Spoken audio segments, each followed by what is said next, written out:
é sempre boa da gente falar de saúde, de bem-estar. Vou andando aqui até o outro lado do estúdio, onde já está o Dr. Fernando Gomes, para o nosso quadro, correspondente médico. Muito bom dia, Dr. Fernando. Bom dia, Stephanie. Vamos trabalhar? Vamos falar de saúde? Vamos, como sempre, né? E lembrando que você também pode participar aqui conosco. Vai lá no Twitter, posta com a hashtag correspondente médico ou ainda pelo Instagram da CNN Brasil, é o @CNN Brasil. Tô de olho aqui. A sua pergunta é muito bem-vinda, aliás, né, Dr. Fernando? A gente dedica o quadro de hoje para falar sobre saúde mental, mais especificamente sobre a depressão. Dados de uma pesquisa anual do Ministério da Saúde, feita com 27 mil entrevistados nas 26 capitais e também no Distrito Federal, portanto uma pesquisa bem generalizada aí no país, mostram que uma a cada 10 pessoas no Brasil tem um diagnóstico de depressão. A doença é mais comum por aqui, só para você ter uma ideia, do que o diabetes e a asma e também a bronquite, por exemplo.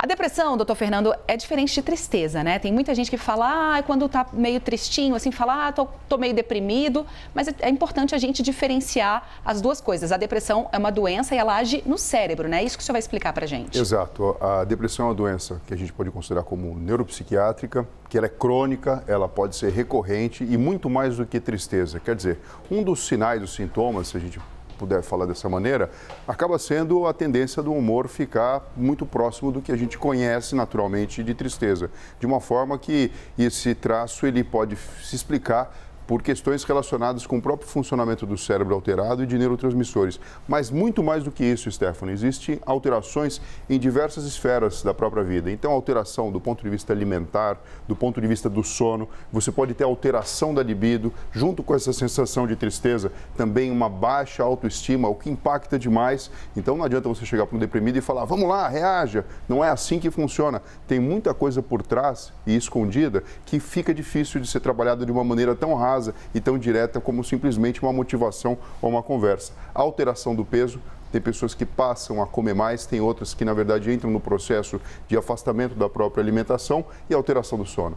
Então, muitas vezes, por exemplo, uma insônia, que pode parecer algo isolado ou simples, pode já ser a manifestação clínica de um paciente com depressão. E às vezes vem aquele ledo engano, né? Para depressão, você dá um remédio, dá um sonífero para a pessoa dormir e, na verdade, você está mascarando um problema que deveria ser diagnosticado e tratado por um psiquiatra. Isso aqui, né, doutor Fernando, quando a gente lembra desses sintomas, me parece uma bola de neve. Quer dizer, a alteração de peso pode ter tudo a ver com a autoestima, sono prejudicado pode agravar ainda mais o quadro da depressão. Então é importante que esse diagnóstico seja feito corretamente. Sim, você já disse tudo, porque imagina, isso aqui traz prejuízo para a nossa vida de relação. Então isso impacta no desempenho da pessoa no trabalho, na forma com que ela se relaciona com os outros indivíduos, pessoas muito importantes até, da família, amigos, cônjuge, enfim. E, na verdade, fica como se você falou mesmo, uma bola de neve, que se você não diagnosticar e tratar e ajudar a pessoa a se restabelecer, o prejuízo pode ser, na verdade, muito grande e muitas vezes difícil de ser tratado de uma forma individual e sozinha. Agora, para a gente diferenciar a depressão de uma tristeza, que é comum, né, que todos nós temos em algum período, em alguma situação específica da vida, a depressão é uma doença que altera o funcionamento do cérebro. Exato. Nós temos o sistema límbico e existem estruturas que são extremamente importantes para o gerenciamento das nossas emoções. Então, a gente pode falar do hipocampo, que tem relação com a memória e também com a consolidação das experiências que a gente tem durante o dia. A amígdala, que representa a forma de você responder emocionalmente e também interpretar o que está acontecendo. Por exemplo, você pode sentir raiva, você pode sentir medo, você pode ter dificuldade de lidar com isso. O córtex cerebral, principalmente a região do córtex pré-frontal, onde pensamentos podem ficar reentrantes, geralmente pensamentos de baixa valia, em que a pessoa tem dificuldade de se levantar, se reerguer, e principalmente, o que as pessoas falam muito, Stephanie, parece que o brilho da vida desapareceu. A vida parece mais cinza, sem graça, monótona. Então não é exatamente uma tristeza. Como você falou, se eu tenho um evento triste que acontece na minha vida, morre um parente querido, ou então, sei lá, um divórcio, ou então uma doença grave, é natural que a nossa resposta emocional seja para aquele lado, da tristeza. Mas se nada está acontecendo na minha vida, muito pelo contrário, se eu tenho um motivo, porque todo mundo geralmente aponta isso, pô, sua vida está ótima, por que você está assim? Alto lá. Provavelmente a circuitaria cerebral ela não está funcionando de forma adequada, quer seja por questão genética ou não, e isso necessita de uma intervenção. Agora, doutor Fernando, 11,3% de incidência de depressão aqui no Brasil. Parece um número bem alto. Isso pode ter a ver com a pandemia e, segundo o Ministério da Saúde também, esse número aqui estão mais presentes as mulheres. A depressão é mais comum nas mulheres do que nos homens aqui no país. Por quê, hein? O que está acontecendo? Bom, o que acontece é que geralmente as mulheres têm um ciclo que altera os seus hormônios de uma forma mais exuberante do que os homens. Essa é uma explicação possível, além de todas as outras que, na verdade, dizem respeito da própria genética. Agora, nós sabemos, quando você falou da época da pandemia, que existiria uma onda relacionada com a alteração dos transtornos mentais. Então, não é só a questão biológica do coronavírus, mortes e outras doenças crônicas. Provavelmente a saúde mental teria um impacto, porque nós tomamos medidas não farmacológicas para controlar a pandemia, que eu falo de isolamento e mudança da nossa forma de relacionamento, e a gente não sabia exatamente quando seria o fim disso, e portanto tudo mudou. Além disso, a questão econômica, financeira e, enfim, toda a mudança do panorama. Isso faz com que, se a pessoa já tem uma predisposição genética, ela fica numa situação desfavorável e, com isso, a porta de entrada para que a doença venha manifestar. Isso sem contar, né, Stephanie, você pode pensar o seguinte: se ainda existe o preconceito e eu demoro para procurar um serviço de saúde, passar por um psiquiatra, começar com uma psicoterapia, com um psicólogo, por exemplo, o que vai acontecer? Eu estou empurrando um problema e, de repente, ele pode ser manifestado de uma forma muito exuberante e a gente sabe que, por sorte, não é a maioria, mas existem casos de suicídio relacionados com a manifestação da doença. É exatamente, doutor Fernando, a pergunta do César Castro, que chegou aqui através do nosso Twitter, #correspondente médico. É só postar lá que a gente está de olho.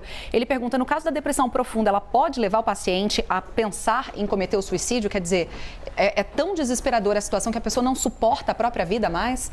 Pode, isso representa uma emergência médica do ponto de vista de saúde mental, porque a pessoa acaba tomando uma decisão que para ela faz sentido naquele contexto, e se ela não tiver um suporte, um tratamento adequado, e a gente vai falar sobre as formas de tratamento, infelizmente esse desfecho pode acontecer e é tudo que a gente não quer e nós sabemos, nós temos evidências neurocientíficas de como fazer para que isso não aconteça. Então vamos falar, doutor Fernando, de tratamento e prevenção da depressão. Existem? Existem.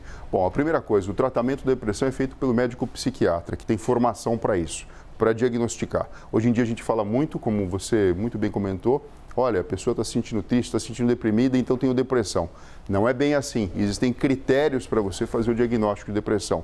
E dentro desses critérios, depois da classificação e entendimento clínico, estabelecimento de um tratamento adequado e preciso, que pode envolver medicamentos que venham reduzir a ansiedade, regular alguns neurotransmissores. Vou dar um exemplo de um aqui, por exemplo, a serotonina, mas não só ela, existem outros também envolvidos no processo. Junto com isso, a psicoterapia, então um trabalho muito importante da terapia, da psicologia em reverter esses casos, além até mesmo do tratamento com eletricidade. Então você tem alguns casos onde existe uma dificuldade dos medicamentos fazerem efeito, ou então uma evolução bastante grave da eletroconvulsoterapia. Então a eletroconvulsoterapia não é coisa do passado e não é aquela coisa do eletrochoque que a gente imagina um calabouço, Frankenstein, muito pelo contrário, cada vez mais a gente tem isso sofisticado e precisamente aplicado, e também terapias, por exemplo, com estimulação magnética transcraniana, ajudando que esses circuitos neurais aqui, que estão desbalanceados, com neurotransmissores funcionando de forma inadequada, sejam então realinhados para o processo de cura.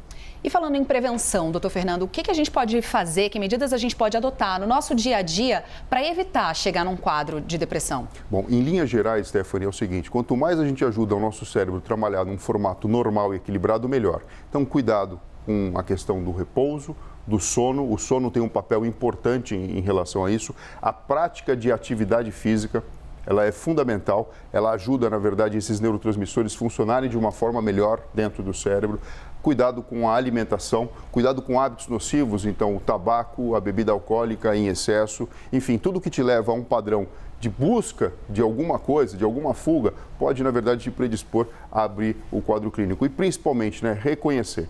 Não existe fraqueza nenhuma. Uma pessoa quebra o braço, ela reconhece que precisa ir no hospital e colocar ali o seu gesso e tratar com o ortopedista. A mesma coisa, se você reconhece uma pessoa que tem a depressão ou você mesmo não está se sentindo bem e acha que você se encaixa aqui nesse quadro, procurar um médico especialista, enfim, de se despir do preconceito e permitir o tratamento. Não é frescura, não é mimimi. Depressão é assunto sério, né, doutor Fernando Gomes? Exatamente. Muito obrigada pela participação aqui mais um dia. Obrigado a você, pessoal, se cuidem e até breve. Este foi mais um Correspondente Médico.